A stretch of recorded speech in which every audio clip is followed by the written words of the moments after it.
दोस्तों नमस्कार। चर्चा के विषय में आप सभी का मैं विश्वपति स्वागत करता हूं। आज चर्चा करूंगा कि ईरान के युद्ध पर क्या मोदी वास्तव में एक तमाशबीन बने हुए हैं या मोदी की चुप्पी के कुछ गहरे राज हैं, गहरे अर्थ हैं। और ये मैं इसलिए कह रहा हूं क्योंकि भारत में कुछ लोग अपनी अपनी सोच के अनुसार आरोप लगा रहे हैं। किसी का कहना है कि दुनिया संकट में फंसी हुई है, बहुत बड़ा युद्ध हो रहा है, ऊर्जा का संकट पूरी दुनिया के सामने है, लेकिन भारत के प्रधानमंत्री बिल्कुल चुप हैं और महज तमाशबीन बने हुए हैं। तो कुछ लोग ये कह रहे हैं कि इतना बड़ा युद्ध हो रहा है और भारत किसी की ओर से भी नहीं बोल रहा, जबकि भारत को किसी एक पक्ष की ओर से जरूर बोलना चाहिए। और काफ़ी लोगों का यह मानना है कि भारत को ईरान की ओर से बोलना चाहिए था। आज इस विषय पर चर्चा करूंगा कि आखिर क्या ये बात सच है कि मोदी तमाशबीन है। दोस्तों, ये युद्ध हो रहा है और ये युद्ध अपने आप में लगातार बढ़ने की ओर है। हालांकि राष्ट्रपति ट्रंप ने अगले 5 दिन के लिए ईरान के ऊर्जा क्षेत्रों पर हमले न करने की बात कही है। उन्होंने कहा है कि इस मामले में ईरान और अमेरिका के बीच में बातचीत हो रही है और बातचीत से इजरायल भी अवगत है। दूसरी ओर ईरान ने खंडन किया है कि कोई बातचीत नहीं हो रही। ईरान के एक नेता का भी नाम सामने आ गया है कि उन्होंने अमेरिका के राष्ट्रपति डोनाल्ड ट्रंप के दूत को एक टेक्स्ट मैसेज भेजा और बातचीत की इच्छा जाहिर करी है।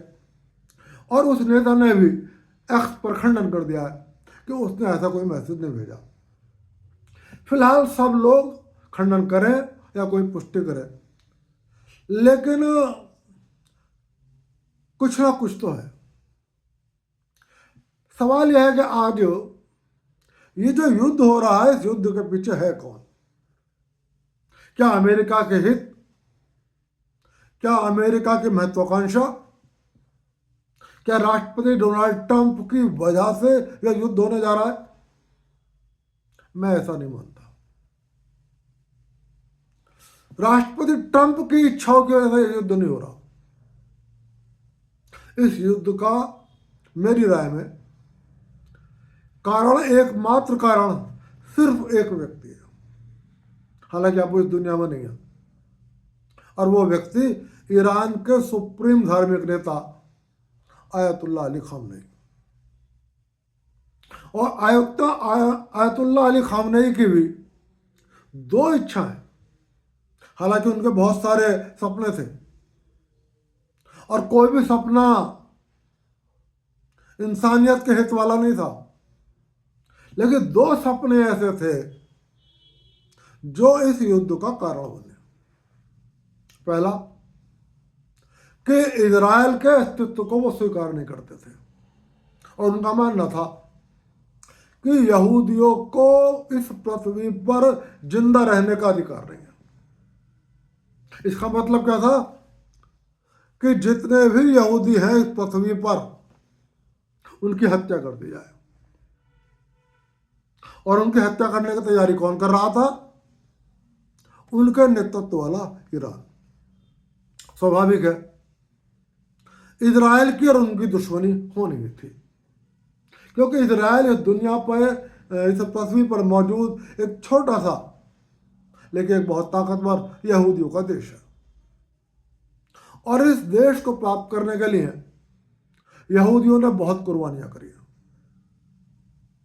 उनके ऊपर बहुत अत्याचार हुए, तो इसलिए यह तो कारण होना ही था। एक और दूसरा कारण था, आयतुल्लाह अली खामनेई ये चाहते थे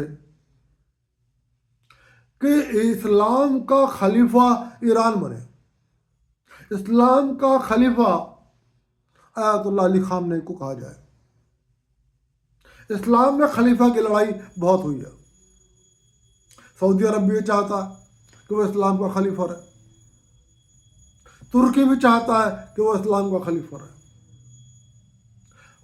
और ये लड़ाई आज की नहीं है, ये लड़ाई सैकड़ों सालों से चली आ रही है। तो आयतुल्लाह अली खामनेई के नेतृत्व में ईरान लगातार सुन्नी मुल्कों को चेतावनी दे रहा था, पड़ोसी खाड़ी देशों को चेतावनी दे रहा था, उनके लिए खतरे खड़े कर रहा था, उनके इस्लामिक उसूलों पर प्रश्न चिन्ह लगा रहा था। वो चाहता था ईरान उनके नेतृत्व में कि वो इस्लाम का खलीफा बने। स्वाभाविक है, ना सऊदी अरब ना तुर्की किसी भी कीमत पर ये नहीं चाहते थे कि इस्लाम के खलीफा के रेस में एक तीसरा देश भी शामिल हो जाए। पहले से ही सऊदी अरब और तुर्की के बीच में खलीफा को लेकर लड़ाई है। और जो जिस तरीके की भाषा ईरान आयतुल्लाह अली खामनेई के नेतृत्व में लगातार बोल रहा था, पड़ोसी सुन्नी देश भी लगातार चिंतित थे। अब सवाल यह है कि फिर अमेरिका कहाँ से आया? अमेरिका के इस युद्ध में आने के दो बड़े कारण थे। जो वो इजराइल के साथ आया और उसने इजराइल के साथ मिलकर आयतुल्लाह अली खामनेई की सरकार को हटाना, ईरान की वर्तमान सरकार को कुचलना जरूरी समझा। पहली बात, खाड़ी के अंदर तेल तो बहुत है, अरब देशों पर तेल तो बहुत है, लेकिन उस तेल का वास्तविक मालिक अमेरिका है, क्योंकि उस तेल को निकाल भी अमेरिका रहा है। और बस उस तेल पर रॉयल्टी जो है वो इन देशों को दी जा रही है। इन देशों में, अधिकांश देशों में राज परिवार है, चाहे वो यूएई हो, चाहे वो सऊदी अरब हो, ओमान हो, जॉर्डन हो, बहरीन हो, कतर हो, सब जगह राज परिवार बैठे हैं। कोई वहाँ लोकतंत्र नहीं है, कोई चुनाव नहीं है। वो राज परिवार ये नहीं चाहते कि वो सत्ता से दूर हटें, ये भी बिल्कुल स्वाभाविक है।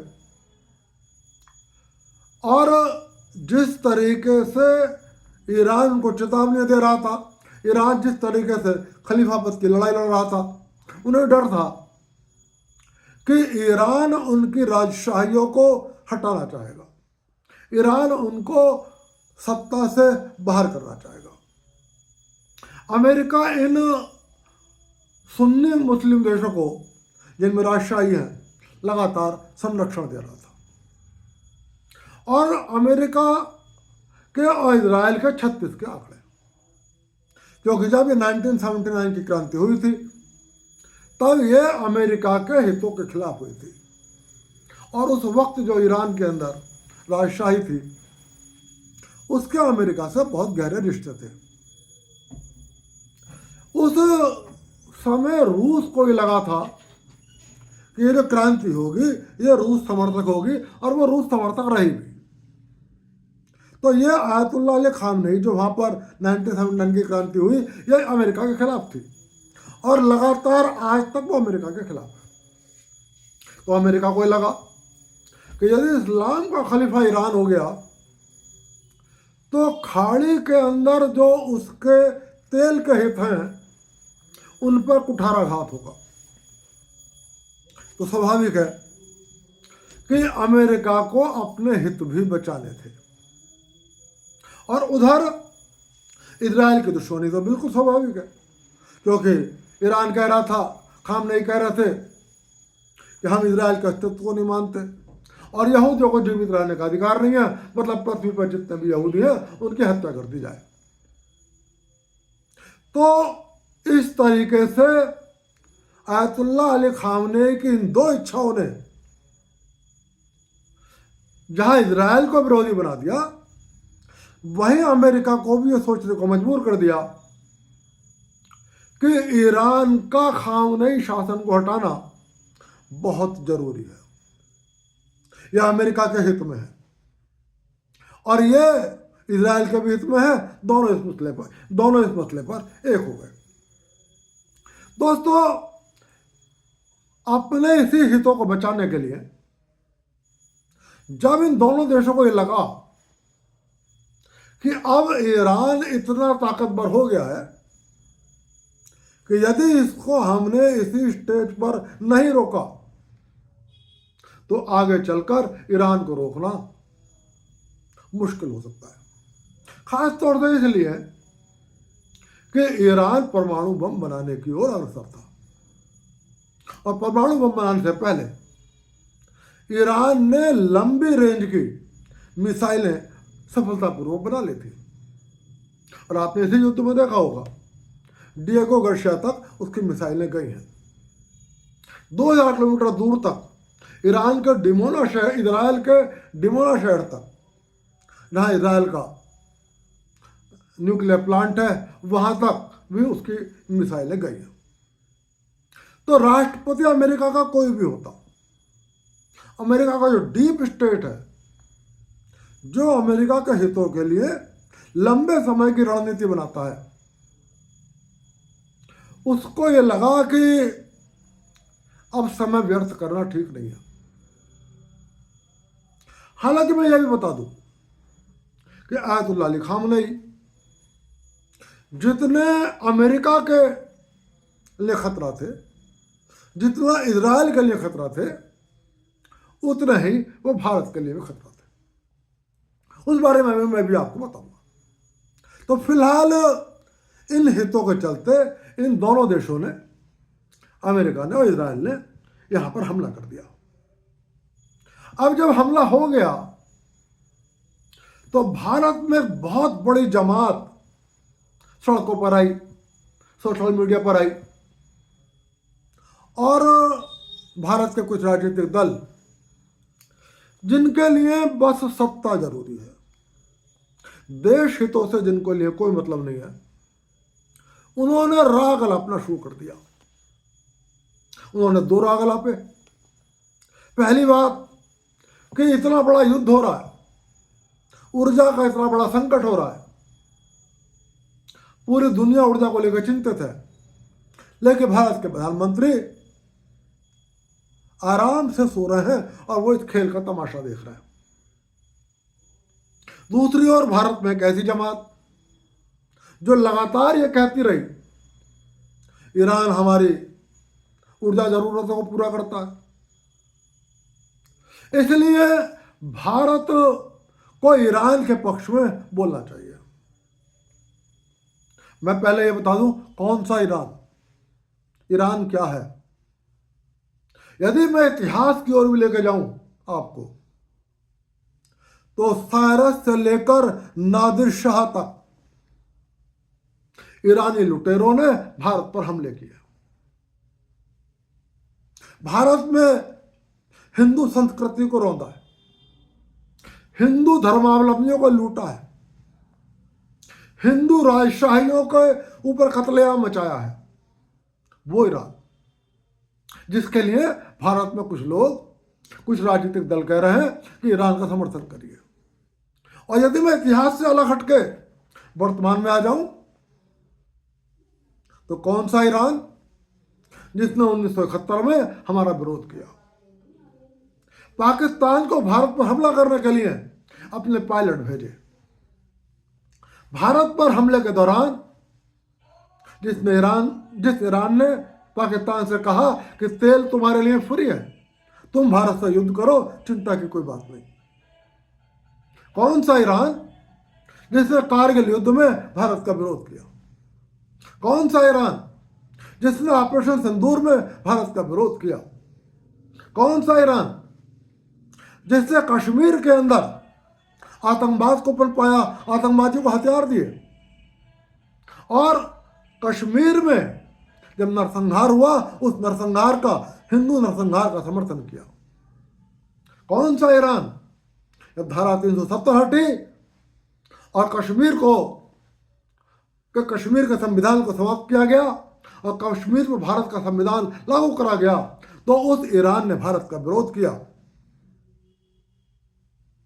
कौन सा ईरान जिसने अयोध्या में राम मंदिर बनने का पुरजोर विरोध किया?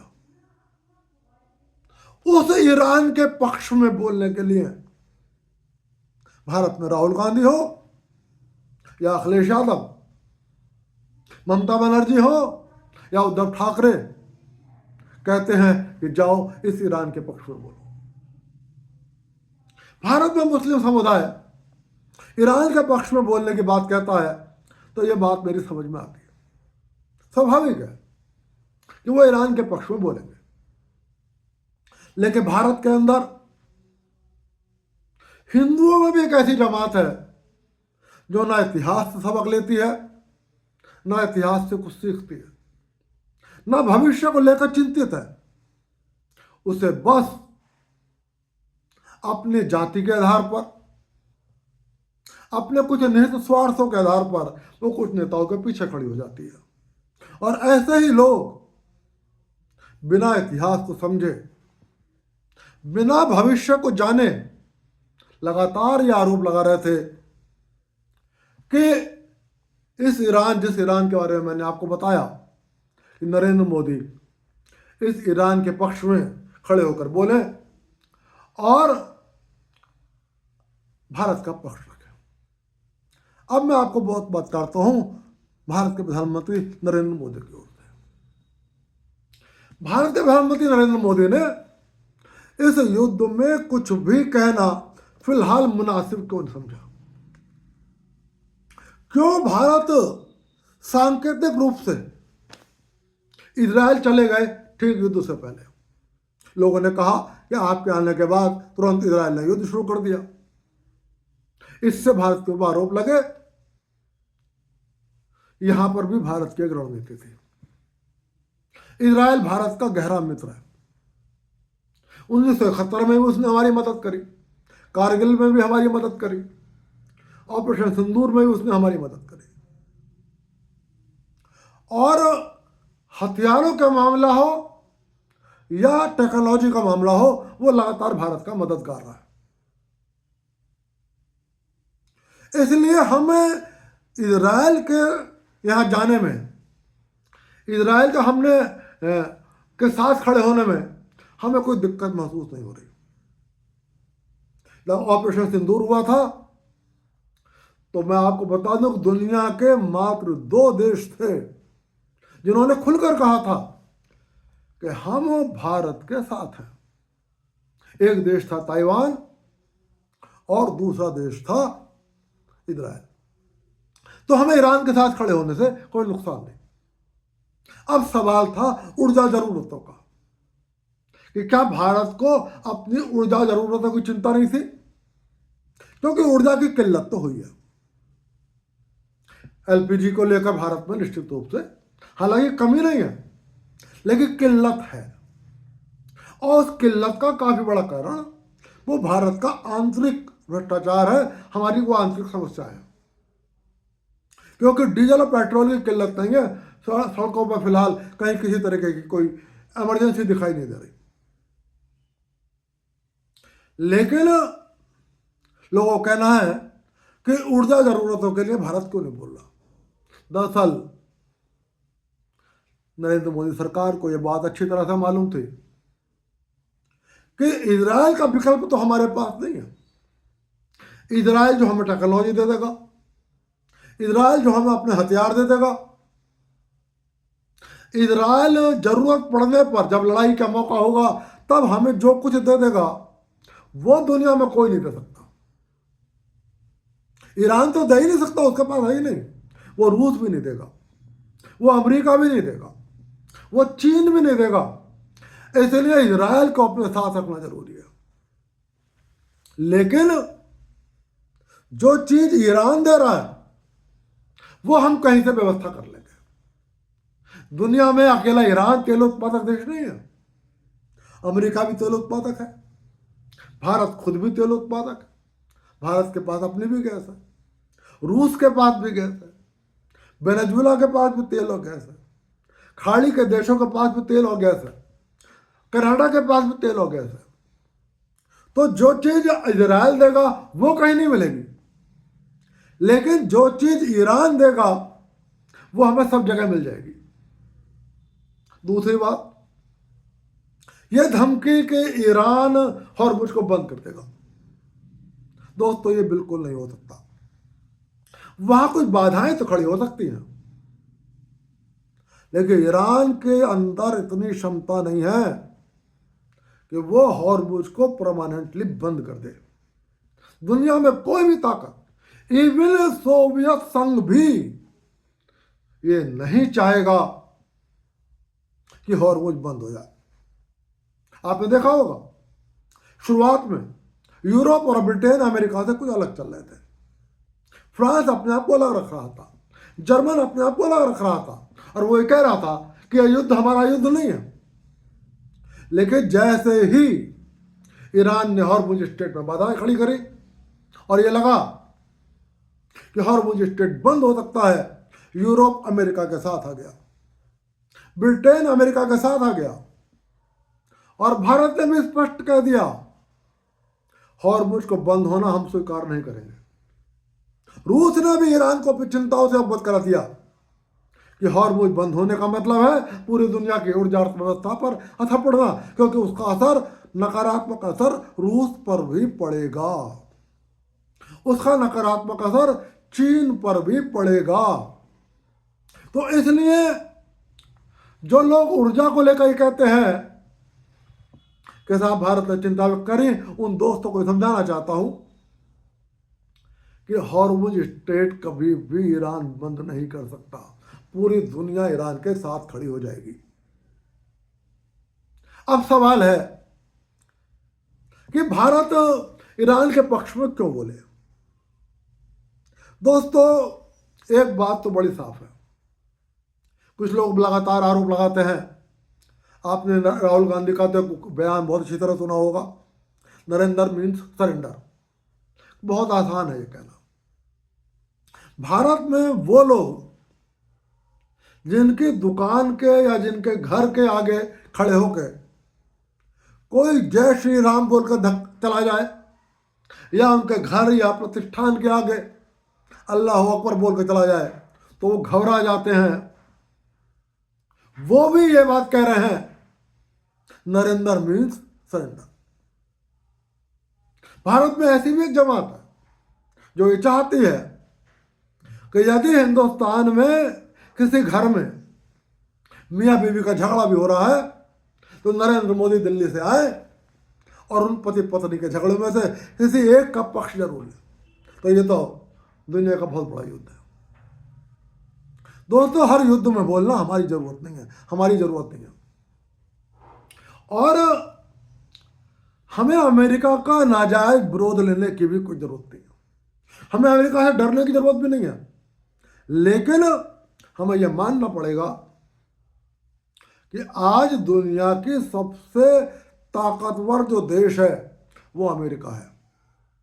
इस बात को स्वीकार करना होगा कि यदि हम आईसीबीएम को छोड़ दें, ये लंबी रेंज की मिसाइलों को अलग कर दूं, तो आप पूरी दुनिया की ताकत को मिला लीजिए, तब भी अमेरिका उनके ऊपर भारी पड़ेगा। तो हम जबरदस्ती हम कहें आ बैल मुझे मार, क्योंकि इस युद्ध में ईरान की हार निश्चित है, और ईरान की हार से हमारे ऊपर कोई असर नहीं पड़ेगा, लेकिन हमें फायदा जरूर होगा। अब कुछ लोगों ने कहा हॉर्मुज कि वो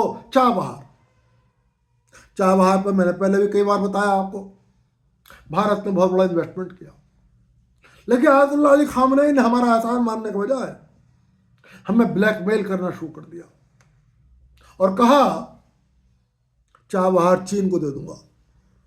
एक बार ने कई बार कहा आप भी यूज करोगे, चीन भी यूज करेगा, जबकि पैसा किसका लगा है? भारत का लगा है। तो हमारा एहसान नहीं माना। अब कुछ लोग कहते हैं नया शासन आ जाएगा, भारत का इन्वेस्टमेंट खराब हो जाएगा। मैं ये कहता हूं नई सरकार जो भी आएगी, चाबहार हमारा होगा। क्यों होगा? चाबहार रणनीतिक रूप से भारत और चीन दोनों के लिए महत्वपूर्ण है, और चाबहार का डेवलपमेंट भारत ने किया। ये दो बातें बिल्कुल आप निश्चित समझ लीजिए कि इस युद्ध में ईरान पराजित होगा।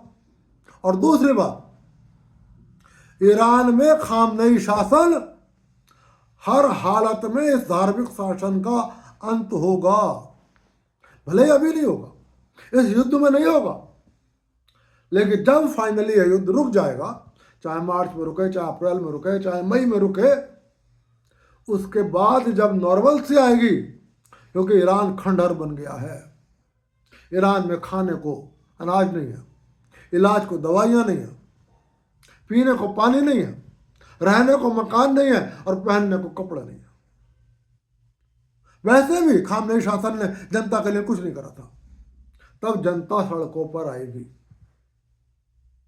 पूरी दुनिया की हमदर्दी उस सड़कों उस जनता के साथ होगी और ये धार्मिक शासन हर हालत में बदला जाएगा। और जो नया शासन आएगा वो ये भी तय है कि वो अमेरिका के साथ अपने मधुर संबंध बनाएगा, और जब वो अमेरिका के साथ अपने संबंध मधुर बनाएगा तब वो इस चाबहार को चीन को नहीं देगा, वो इस चाबहार के इस्तेमाल की इजाजत चीन को नहीं देगा। तो इसलिए शासन नया जो भी आएगा, हम अपने चाबहार के इन्वेस्टमेंट को खामनेई शासन के मुकाबले अच्छी तरह इस्तेमाल कर सकेंगे। तो इसलिए दोस्तों कंक्लूजन क्या है? इजराइल जो हमें दे रहा है वो हमें कोई और नहीं दे सकता। ईरान जो हमें दे रहा है वो हमें पूरी दुनिया से मिल रहा है। इसलिए ईरान की तरफ खड़े होकर हम दुनिया की दुश्मनी मोल क्यों लें, हम अमेरिका की दुश्मनी मोल क्यों लें, क्योंकि अमेरिका भी हमारा मित्र है। दूसरी बात, धार्मिक शासन, ईरान का वर्तमान शासन हमारे खिलाफ रहा है, इतिहास हमारे खिलाफ रहा है, तो हम आके उसके साथ क्यों खड़े हों? और ईरान जो हमें दे रहा है वो पूरी दुनिया से मिल रहा है, तो हमें ऐसे ईरान के पक्ष में खड़े होने की जरूरत नहीं है। और खास बात यह है कि भारत ने अमेरिका के पक्ष में भी कोई बयानबाजी नहीं करी है। दरअसल नरेंद्र मोदी एक वो राजनेता हैं जिनकी आदत नहीं है कि खड़े होकर कहें आप बैल मुझे मार। उन्हें मालूम है कि इस युद्ध में फिलहाल किसी के पक्ष में बयान देने से भारत को कोई फायदा नहीं होने वाला है। जहां से फायदा होना था वो उन्होंने कर दिया कि युद्ध से तुरंत पहले वो ईरान इजराइल के यहाँ खड़े थे, सांकेतिक रूप से खड़े थे, युद्ध को लेकर कोई बयानबाजी नहीं थी। जो लोग ये कह रहे हैं कि भारत ईरान की ओर से बोले, तो मैं उनसे कहना चाहता हूं कि नरेंद्र मोदी को और वर्तमान सरकार को इस बात का एहसास अच्छी तरह से है कि ईरान के पक्ष में बोलने से भारत को नुकसान तो बहुत होगा, लेकिन फायदा 2 पैसे का भी नहीं होगा। इसलिए मोदी तमाशबीन नहीं है। मोदी की चुप्पी में, मोदी की खामोशी में भारत के हित छिपे हुए हैं। अभी जो वर्तमान में युद्ध चल रहा है, वर्तमान में जो ताकत का बैलेंस है और इस वर्तमान की लड़ाई का जो परिणाम आएगा उसको ध्यान में रखकर भारत को ईरान के पक्ष में बोलने से बहुत ज्यादा नुकसान होगा। लेकिन हम अमेरिका के पक्ष में भी नहीं खड़े, लेकिन हाँ, जब हॉर्मुज स्ट्रेट पर अभी बंद होने की बात आई तब भारत ने अपनी नौसेना को तैयार रहने को कह दिया। यह एक संकेत था कि यदि हॉर्मुज स्ट्रेट को बंद करने की कोई गलती ईरान करेगा तो जैसे पूरी दुनिया इसको खुलवाने का प्रयास करेगी, भारत भी खुलवाने का प्रयास करेगा। तो फिलहाल नरेंद्र मोदी तमाशबीन बने हुए नहीं है। उन्हें पता है कि चुप रहने में भारत के हित है। अमेरिका हाल भले ही हमारा बहुत गहरा मित्र ना हो, लेकिन फिलहाल अमेरिका को अपना दुश्मन हम खुद बनाएं, यह हमारी मूर्खता होगी। क्योंकि आज भी रूस भले ही हमारा मित्र है, लेकिन चाहे वो टेक्नोलॉजी का क्षेत्र हो, चाहे वो हथियारों का क्षेत्र हो और चाहे वो धन संपदा का मामला हो, अमेरिका की बराबरी कोई नहीं कर सकता। तो हमें एक ऐसे मुल्क से अनावश्यक दुश्मनी करने का कोई फायदा नहीं है और ईरान के पक्ष में खड़े होने से भारत को नुकसान होगा, भारत को कोई फायदा नहीं है। जब फायदा नहीं है तो क्यों नरेंद्र मोदी बोले, क्यों नरेंद्र मोदी अपनी बात को खराब करें, क्यों भारत को नुकसान कराएं। तो दोस्तों ऐसे लोगों से कहना चाहता हूं, मोदी नरेंद्र मीन्स सरेंडर नहीं है। नरेंद्र मीन्स एक ऐसा तेज तर्रार नेता है जो अपने मुंह से दो शब्द भी तब बोलता है जब उस दो शब्द को बोलने से कहीं भारत का हित सधता हो, कहीं जाकर भी खड़ा तब होता है जब उसके भाग जाकर खड़े होने से भारत को कुछ फायदा होता है। तो फिलहाल नरेंद्र मोदी तो सिर्फ तमाशबीन नहीं है, नरेंद्र मोदी की चुप्पी भारत के हित में है।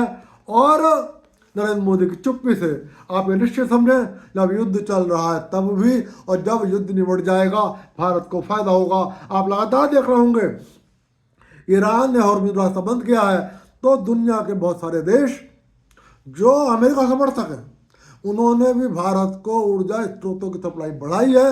और दूसरी ओर जो ईरान समर्थक है रूस, उसने भी भारत को अपनी सप्लाई बढ़ाई है।